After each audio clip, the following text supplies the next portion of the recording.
Salut, c'est Axel et Nico. Aujourd'hui, petite routine de mobilité et d'étirement pour les fléchisseurs de la hanche, donc les muscles psoas et quadriceps. On va se commencer ça avec des rotations pour la hanche. Aujourd'hui, en termes de matériel, il faudra 2 blocs de yoga, ça sera vachement mieux qu'un seul. Si tu n'en as vraiment pas du tout, je te montrerai d'autres possibilités. On va commencer tout de suite. Tu vas t'allonger sur le côté. On va préparer l'articulation du jour, donc la hanche. Allongé sur le côté comme ça, on va faire des cercles en amplitude complète au maximum en contrôlant le mouvement. Tu vas essentiellement penser à ton genou. On va commencer ça avec le genou qui va arriver dans le torse, en l'air et vers l'extérieur au maximum. Quand tu ne peux plus aller vers l'extérieur, tu vas en gros continuer de tirer ton genou mais tourner avec ta cheville. Tu tournes ta cheville et tu tires le genou en même temps, ça va tourner et descendre. Une fois arrivé en bas, tu vas tirer le genou, revenir en arrière, ouvrir, aller vers le plafond et faire le mouvement inverse. Cette fois, le genou va revenir dans le torse et tu vas fermer la hanche. On va s'en faire deux. Genou au torse, en l'air extérieur. Toujours tu tires vers l'arrière et la cheville, elle t'aide aussi à faire que la hanche fait sa rotation. Une fois arrivé en bas, tu vas tirer ton genou, ouvrir à fond et tourner, revenir fermer.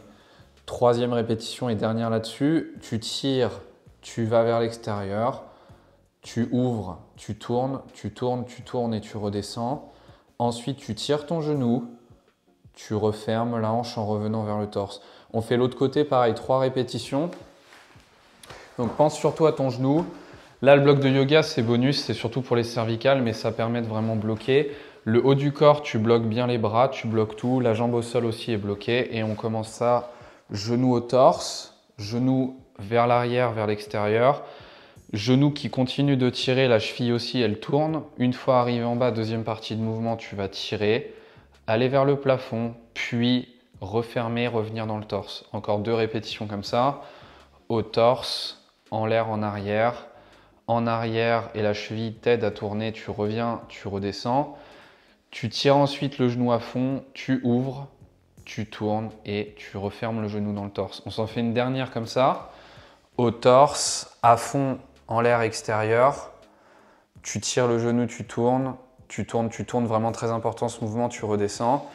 Tu tires ensuite avant d'ouvrir, puis de refermer la hanche en ramenant le genou dans le torse.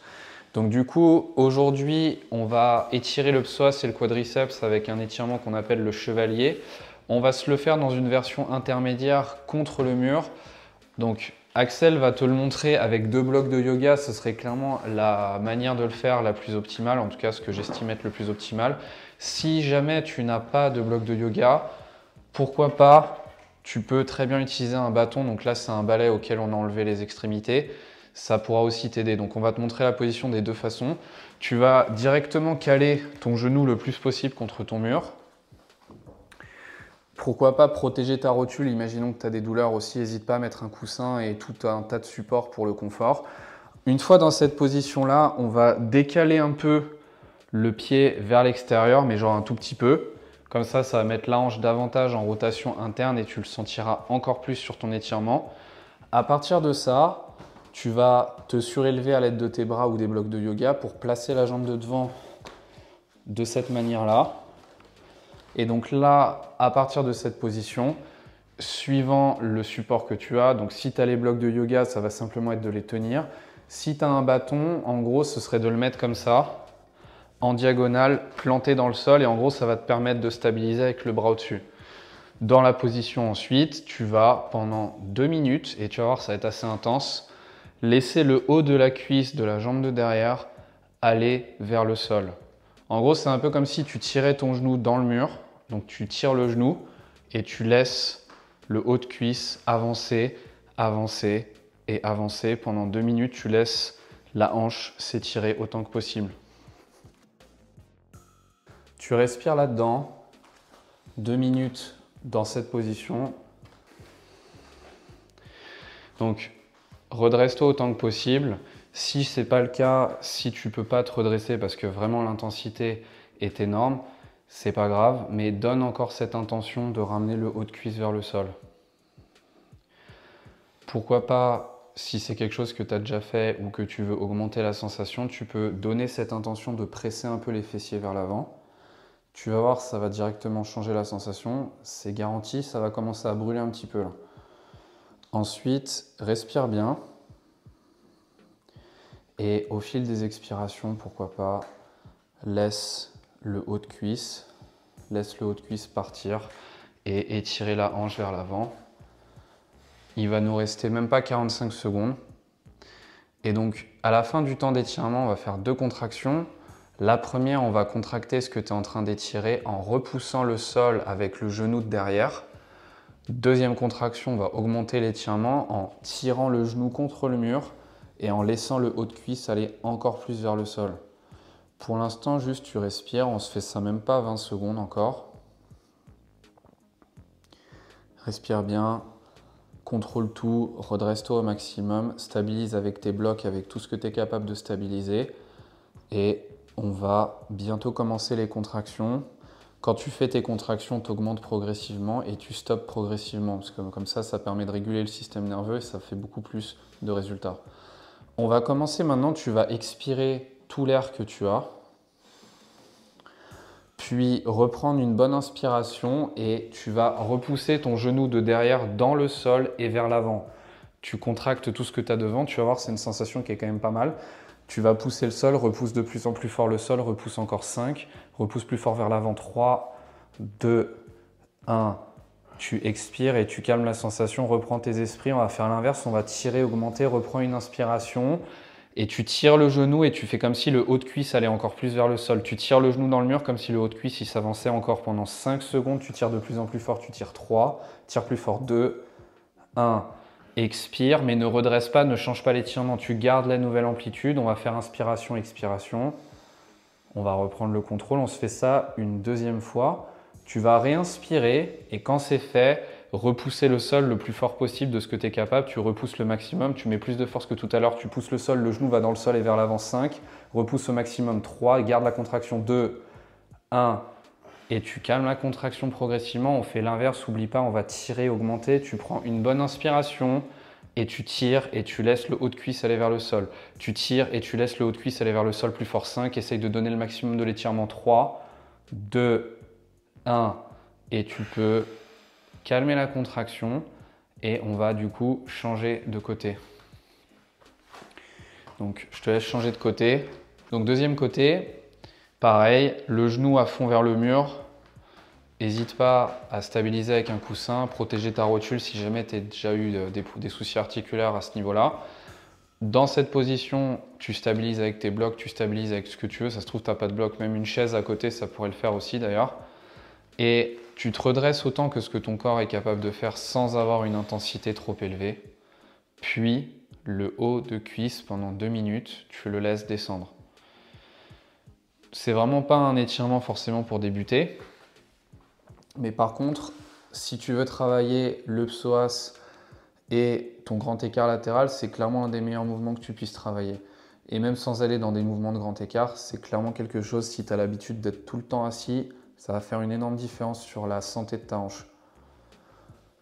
Tu restes comme ça, encore 1 minute 30. Tu restes dedans. Tu essaies de contrôler ce que tu peux niveau sensation. D'ailleurs, pas obligé de te mettre dans une amplitude extrême dès le début. Sur l'échelle de l'intensité, tu serais à 5-6 maximum au début. Et d'ici que les 2 minutes finissent, ça va bien monter. Tu restes dedans. Et tu respires. Autant que possible, tu te détends. Il va te rester 1 minute là-dedans. Donne encore cette intention que le haut de cuisse va vers le sol, en accentuant la gravité avec le torse qui se redresse autant que ce que tu es capable de faire. Respire bien, ne bloque surtout pas. Fais le maximum pour tenir. Plus tu stabilises, plus tu peux spécifier, moins ça devient compliqué. Entre guillemets, bien sûr, parce que l'étirement est très intense. Dans 30 secondes, même pas, on va contracter. Donc première, on repousse le sol. Deuxième, on tire et on se rapproche du sol. Ça travaille les deux côtés de l'articulation. Et on va commencer maintenant. Donc tu vas reprendre une bonne expiration juste pour être sûr. Tu refais un cycle d'inspi, d'expi, pourquoi pas. Puis prendre à nouveau une inspiration et pousser le genou derrière dans le sol et vers l'avant. Un peu comme un râteau, tu fais comme si tu allais dans le sol et vers l'avant, ça contracte à fond l'avant de ta hanche, c'est pas très agréable mais tu fais ce que tu peux, tu pousses fort, tu pousses 5, repousse encore 3, 2, plus fort, 1, expire et calme progressivement, on fait l'inverse, on va tirer et augmenter, reprends une inspiration et tu tires le genou et tu fais comme si ton haut de cuisse il allait encore plus au sol, même quelques millimètres, ça fait une grosse différence, tu tires 5, tu tires plus fort pour aller au sol, 3, 2, tiens la contraction, 1, expire. On va se faire un deuxième cycle, juste on va se faire une inspi, une expi, tranquille, on reprend le contrôle. Donc réinspire et quand c'est bon, tu vas repousser le sol autant que ce que tu es capable. Tu pousses le sol, tu pousses le genou, tu pousses vers l'avant, tu pousses autant que possible, tu pousses tout ce que tu peux pour contracter, tu pousses fort, tu pousses 5. Encore let's go, 3, 2, 1. Tu expires, on se fait ça une dernière fois, on va tirer, augmenter le stretch, tu prends une bonne inspi, tu restes concentré, tu contrôles tout et tu tires le genou dans le mur et tu fais comme si le haut de cuisse allait vers le sol, tu augmentes l'étirement, tu tires fort, tu maintiens la contraction de 5, lâche pas, 3, 2, 1 et tu peux expirer et te détendre, ressortir du mieux que possible, laisser ta hanche se calmer et donc à partir de maintenant, ce qu'on va faire, c'est qu'on va faire un exercice qu'on appelle le split squat. Ça va travailler un peu le même mouvement, mais cette fois-ci, on va surélever le pied de devant. Donc tu surélèves ton pied à l'aide d'un bloc de yoga, ça pourrait très bien être une chaise. Le mouvement, en gros, il va être dans une position un peu de fente, de lunge, si tu as l'habitude en musculation, ça se trouve. En gros, le split squat, c'est vraiment tu laisses ton genou de devant partir autant que possible pour que le mollet se pose, ou plutôt l'inverse, la cuisse se pose sur le mollet.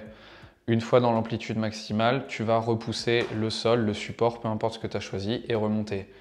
Donc vraiment, l'idéal, ce serait que ton genou, vraiment, il se fléchisse autant que possible. Donc n'hésite pas à surélever tant que tu n'arrives pas à faire le mouvement. Pendant ce mouvement-là, on va se laisser descendre et pousser continuellement la hanche de derrière. Tu fais la première contraction, tu fais comme si ton genou il allait vers l'avant. Continuellement, tu le fais quand tu descends et quand tu remontes. On va s'en faire une dizaine encore. Tu laisses avancer, tu repousses la jambe de derrière, tu remontes. Laisse bien le genou avancer, oublie pas de surélever le support si c'est pas assez. Repousse la jambe de derrière, remonte. La jambe de derrière repousse, elle repousse fort, elle contracte autant que possible, elle ressort. Encore. Va autant que tu peux. Repousse à fond. On s'en fait 6 encore. Contrôle tout, va à l'amplitude maximale. Ressort, pousse.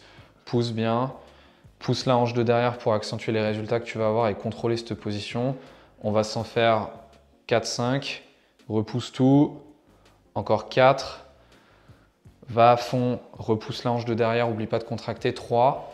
Va au maximum. Ça peut pas être rapide. Encore une fois, je répète tout ça à chaque fois dans les vidéos des étirements actifs, mais c'est pas possible que ce soit rapide. Encore 2.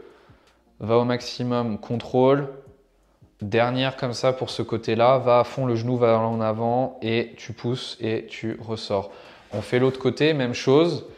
Encore une fois, je me répète, mais n'hésite pas à surélever autant que nécessaire, quitte à faire un truc qui n'est pas forcément à la bonne amplitude, mais au moins tu es à l'aise. Ça a rien de rentrer dans des trucs qui sont incontrôlables, juste parce que tu nous vois faire avec le bloc tout en bas.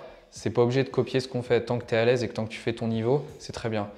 Tu laisses ton genou partir, tu pousses la hanche de derrière et tu ressors. Laisse ton genou partir autant que possible, pousse la jambe de derrière à fond vers l'avant, ressors. Tu penses qu'à ton genou en fait. Tu laisses ton genou partir, tu pousses, tu sors de l'amplitude. Comme ça simplifie grandement ce que tu dois penser. Pousse derrière, ressort. On s'en fait encore 6. Va à fond dans l'amplitude. Ça prend au moins 2-3 secondes avant de rentrer et de sortir ensuite, de pousser. Oublie pas de contracter la jambe de derrière. Très important, tu le fais continuellement vers l'avant. Tu pousses, tu sors. Encore 3 petites répétitions. Laisse le genou. Trouve l'amplitude, repousse dedans. 2. Encore. Belle position encore, repousse. Dernière petite répétition. Trouve l'amplitude et repousse. Donc, du coup, cette petite routine pour les fléchisseurs d'hanches avec la position du chevalier, elle est terminée. Si tu voulais plus de résultats, voire même passer davantage de temps parce que tu sens que tu pourrais faire plus, tu peux faire une deuxième série de split squats. Et d'ailleurs, si tu as déjà un bon niveau, rajouter du poids, c'est pas interdit. Prends deux petites haltères avec 4, 6 kg, 10 kg si vraiment tu as l'habitude, tu verras, il y aura une énorme différence. Sinon, on te dit à la prochaine pour une autre vidéo.